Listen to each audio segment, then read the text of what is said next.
But you being a girl, like, no, this is not cute at all. What else like?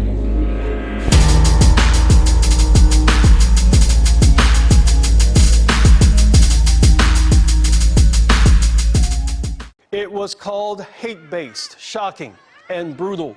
This was the video of a Dallas transgender woman. People recorded her being attacked, beaten by at least one man and more. Others joining in as well. Tonight, the news is worse. Muhlaysia Booker is dead. Dallas police confirming someone shot and killed her. A crowd forms in the parking lot of a Dallas apartment complex. Phones come out, recording. A man in a white t-shirt approaches a young woman who moments ago was just trying to exchange insurance information after a minor fender bender. Without warning, he throws her to the ground. Fists connect with her face. More men join in. Kicks, punches. The woman tries to shield herself. As blows rain down on her head, her body, someone in the crowd had offered $200 to anyone willing to attack her. Why? Because Muhlaysia Booker was transgender. Somehow, she survived this brutal assault. The video went viral. National outrage followed. Muhlaysia spoke at a rally just days later, her face still bruised, her wrist in a cast, showing incredible courage. But exactly 1 month after this attack, on May 18, 2019, police found Muhlaysia's body face down on a street in East Dallas. Multiple gunshot wounds. Dead at just 22 years old. Welcome to True Crime Malice, where we dive into cases that demand attention but often don't get enough of it. If this is your first time here, hit that subscribe button and notification bell right now. Drop a comment letting us know where you're watching from. Our community discusses these cases with respect and purpose. We want justice for victims and awareness for everyone else. The story of Muhlaysia Booker isn't just about one woman's tragic death. It's about a pattern of violence targeting transgender women, particularly black transgender women, across America. It's about how quickly hate can escalate from words to violence to murder. It's about a justice system that sometimes fails the most vulnerable among us. In 2019 alone, at least 26 transgender people were killed in the United States. Most were black women, like Muhlaysia. What makes this case particularly haunting is that we witnessed the hatred Muhlaysia faced in that viral video, and then, weeks later, she was gone. 2 separate acts of violence, 2 different perpetrators, one victim targeted for simply existing as herself. Today we're going to walk through Muhlaysia's life, the horrific assaults she endured, her murder, and the aftermath that continues to impact communities across the country. This isn't just true crime, it's a wake-up call about the reality many transgendered people face every day. Before Muhlaysia Booker became a headline, before she became a statistic, she was a young woman with dreams, talents, and a vibrant personality that drew people to her. Born in 1996, Muhlaysia grew up in Dallas, Texas. She attended South Oak Cliff High School, where classmates remember her as someone who stood out, not just because she was transgender, but because of her confidence and the joy she brought to those around her. She was the life of the party, one friend recalled. When Muhlaysia walked into a room, you knew it. She had this energy that was magnetic. From an early age, Muhlaysia showed remarkable determination to live authentically. In a world that often rejects transgender individuals, especially transgender women of color, she refused to hide who she was. This courage came with a price. She faced challenges and discrimination throughout her short life, but she met them head-on. Muhlaysia found her community in Dallas's LGBTQ+ scene, particularly in the ballroom community. For those unfamiliar, ballroom culture has been a safe haven for many LGBTQ+ people of color since the 1960s. It's a world of performance, fashion, and chosen family. Muhlaysia was a member of the House of Booker, a chosen family that provided the support and acceptance that many LGBTQ+ individuals don't find elsewhere. In these spaces, Muhlaysia could fully express herself. She could showcase her talents, her style, her personality, without fear of judgment or violence. Family was important to Muhlaysia, and she was fortunate to have a supportive mother, Stephanie Houston stood by her daughter through her transition and has become an even more vocal advocate since her death. Not all transgender individuals have this support. Many face rejection from their biological families, which makes Muhlaysha's relationship with her mother all the more significant. Like many 22-year-olds, Muhlaysia had dreams. She worked various jobs while pursuing her passion for beauty. Friends described her talent for makeup artistry and hairstyling, skills she hoped to develop professionally. Her social media presence showcased these talents, connecting her with others in the transgender community and beyond. She could beat a face, one friend said, using slang for applying flawless makeup. She had real talent. She could have gone far in the beauty industry. These details matter because they show us who Muhlaysia was beyond the violence that ended her life. She wasn't just a victim. She was a daughter, a friend, an artist, a young woman with ambitions and talents that were cut short. What would Muhlaysia be doing today if she were still alive? Would she have her own makeup line? Would she be working in a salon, transforming clients with her skills? Would she be an advocate for transgender rights? We'll never know. This brings me to a question for you, watching. Have you ever supported someone facing discrimination for being who they are? Drop a comment below sharing how you've been an ally or how someone has been an ally to you. These stories matter because they show that despite the hatred that took Muhlaysha's life, there's also love and support in our communities. Now let's look at what happened on that April day in 2019. The first act of violence that would bring Muhlaysha's name into national headlines. April 12, 2019, a day that should have been forgettable for Muhlaysia Booker, turned into a nightmare that would foreshadow an even greater tragedy. Muhlaysia was driving through the Royal Crest Apartments in Dallas when she was involved in a minor traffic accident. It was the kind of fender bender that happens thousands of times daily across America, an inconvenience, nothing more. She stopped to exchange information with the other driver, as anyone would. What happened next shows how quickly hatred can ignite. According to police reports, someone at the scene offered Edward Thomas, a 29-year-old man, $200 to attack Muhlaysia. The only apparent reason? She was transgender. Thomas accepted this twisted bounty. The assault that followed was captured on multiple cell phones, creating a record of brutality that would soon shock the nation. In the footage, Thomas, wearing a white t-shirt and white shorts, approaches Muhlaysia. Without warning, he throws her to the ground and pins her there. Then the punches start, vicious blows to her head as she tries desperately to protect herself. But Thomas isn't alone. Other men join in, kicking and stomping Muhlaysia as she struggles on the pavement. The most disturbing part? The crowd. Dozens of people stand around watching. Some laugh, some cheer, some record on their phones. Few intervene until a group of women finally step in, carrying Muhlasia's limp body to safety. The attack left Muhlaysia with a concussion and a broken wrist. But the physical injuries only tell part of the story. Imagine the psychological trauma of being attacked for who you are, while a crowd watches and does nothing. The video spread across social media like wildfire. News outlets picked up the story.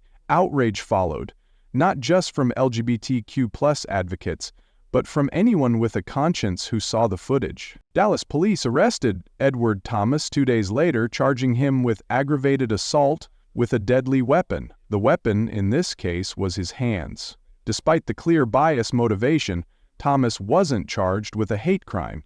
He was eventually convicted and sentenced to just 300 days in jail. Just 1 week after the assault, with visible injuries still healing, Muhlaysia showed extraordinary courage by speaking at a rally against anti-transgender violence. "This time I can stand before you," she told the crowd, her voice steady despite everything. Whereas in other scenarios, we are at a memorial, those words would prove tragically prophetic. Our time to seek justice is now. This time it was me, the next time it could be someone else. What would you have done if you witnessed this attack? Would you have stepped in to help Muhlaysia, recorded it on your phone, or walked away?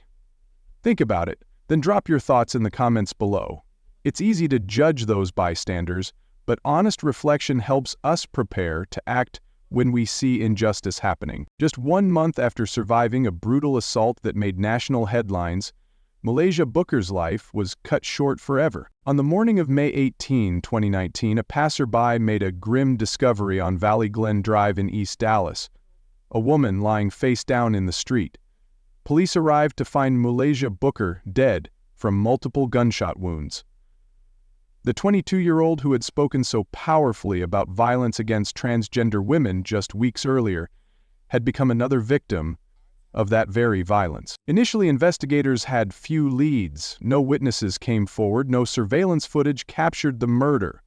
The case risked becoming another unsolved killing of a transgender woman, a pattern all too common across America. But Dallas police caught a break while investigating 2 seemingly unrelated murders. Their suspect in those cases? K1LLED, a 34-year-old man with a criminal history. As detectives dug deeper, connections to Muhlaysia's case emerged. Phone records revealed that Lyles and Muhlaysia had been in contact before her death. Their phones traveled together around the time she was killed. Even more damning, investigators discovered Lyles had Muhlaysia's phone in his possession after her murder. A witness told police that Lyles had picked up Muhlaysia in his car approximately 3 hours before her body was found. This same witness noted that Lyles frequently visited the area to meet with transgender sex workers. What exactly was the relationship between Lyles and Muhlaysia? Police never fully clarified this. Some reports suggest they knew each other previously, while others indicate a more recent connection. The motive behind the killing remains murky. Was it targeted because she was transgender, or was there another reason? These questions haunt the case. What makes this case even more disturbing is that Lyles wasn't just accused of killing Muhlaysia, he was charged with murdering 2 other people in the days following her death, 35-year-old Letitia Grant on May 22 and 29-year-old Kenneth Sichucky on May 23. 3 murders in less than a week. Justice moved slowly. It wasn't until October 2023, more than 4 years after Muhlaysia's murder, that K1LLED Lyles finally faced trial. As jury selection was about to begin, Lyles entered a guilty plea. The judge sentenced him to 48 years in prison. For Muhlaysia's family, the sentence brought mixed emotions.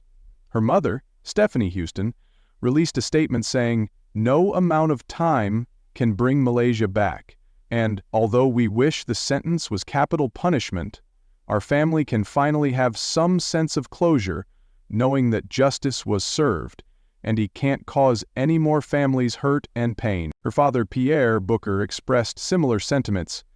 "I didn't want him to die. I didn't want him to take the death penalty. I just wanted him to go somewhere where he can think about the trauma that you caused other people's family." But Pierre Booker also voiced a lingering doubt that many share. Was Lyles the only person involved?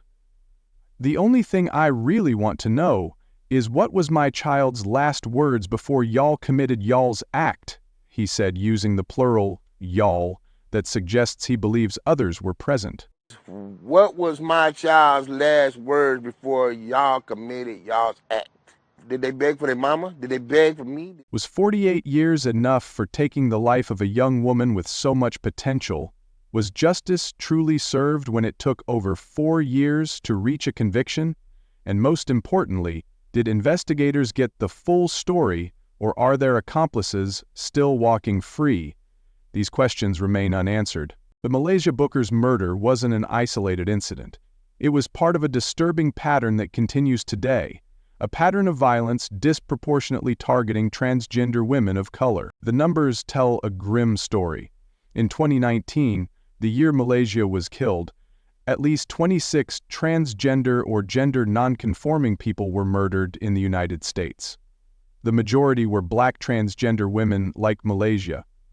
Since 2013, the Human Rights Campaign has documented at least 334 killings of transgender and gender nonconforming people across the country. Of those victims, 75% were transgender women of color, and nearly 62% were Black transgender women. Texas has the highest number of these killings, almost 10% of all documented cases nationwide. This statistic isn't just a number, It represents real people with dreams, families, and futures that were violently cut short. Dallas specifically saw a cluster of attacks against transgender women in 2019. Within weeks of Muhlaysha's murder, another black transgender woman, Chanel Lindsay, was found dead in White Rock Lake. Her body showed signs of homicidal violence, according to police reports. Just like that, 2 transgender women were killed in the same city within a month. Police investigated possible connections between these cases and several other attacks on transgender women in the area. While they ultimately determined that different perpetrators were responsible, the pattern itself reveals something deeply troubling about the dangers transgender women face, particularly in certain communities. Leslie McMurray, a transgender advocate with Resource Center in Dallas, expressed what many felt: "Our lives aren't disposable, we're not disposable people." This sentiment echoed throughout the community response to Muhlaysha's death. Vigils were held, protests organized, demands for justice grew louder. Local LGBTQ+ organizations partnered with police to improve reporting mechanisms for crimes against transgender individuals and to build trust between law enforcement and a community that has historically had reason to be wary. From tragedy came action. Stephanie Houston, Muhlaysha's mother, channeled her grief into founding the Muhlaysia Booker Foundation. This organization works to support transgender individuals facing discrimination and violence, providing resources, advocacy, and community.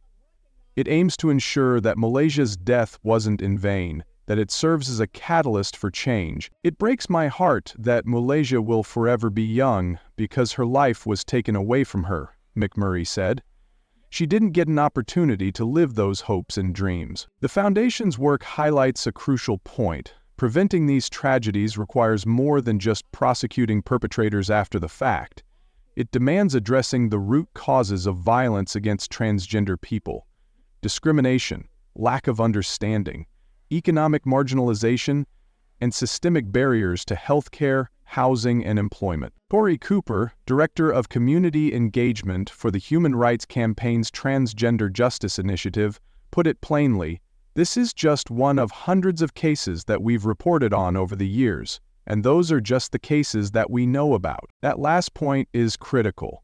Many attacks against transgender individuals go unreported due to fear of further discrimination, distrust of authorities, or misgendering of victims in reports and media coverage. The true scale of violence is likely much larger than official statistics suggest. This brings me to a question for you. Before watching this video, were you aware of the level of violence facing transgender people in your community? Have you noticed how these stories are covered, or not covered, by local media? Share your thoughts in the comments below. Awareness is the first step toward change, and your perspective matters in this conversation. The story of Muhlaysia Booker isn't just about one woman's tragic death. It's about a pattern that demands our attention and action. Muhlaysia Booker's case exposes critical gaps in our systems that, if addressed, might prevent similar tragedies in the future. First, hate crime legislation remains inconsistent across states. While Edward Thomas brutally attacked Muhlaysia specifically because she was transgender, he wasn't charged with a hate crime. Many states still don't include gender identity in their hate crime laws, creating a patchwork of protections that leaves transgender people vulnerable depending on where they live. Law enforcement training is another crucial area. Police officers often lack specific training on interacting with transgender individuals or investigating crimes against them.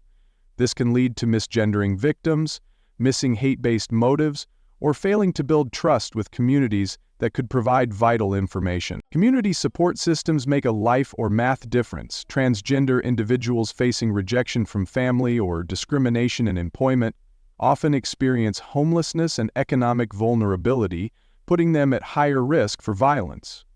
Organizations providing housing, job assistance, and health care can literally save lives. Media coverage matters too. When reporting on transgender victims, many outlets still use incorrect names or pronouns, focus on irrelevant details about the victim's appearance or lifestyle, or sensationalize stories in ways that dehumanize the very people they're reporting on. Pierre Booker, Muhlaysha's father, still wonders about his daughter's final moments.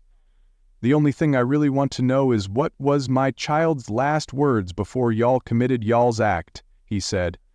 This haunting question highlights how families are left with gaps that justice systems don't always fill. What more could have been done to protect Muhlaysia?